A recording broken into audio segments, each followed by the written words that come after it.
Hey everyone, welcome back to another Mirror Crush Monday. I'm Mark Eckroth, Regional Director of Sales for Electric Mirror. Today we are not talking about product, but we wanted to extend a thank you to everybody on the front lines for doing what you're doing, protecting our great country from the spread of the coronavirus.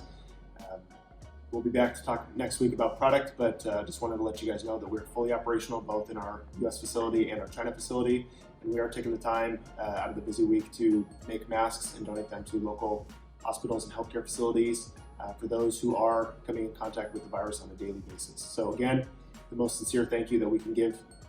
We appreciate everything that you're doing. Hope that you guys are all staying safe and well. We'll see you next week.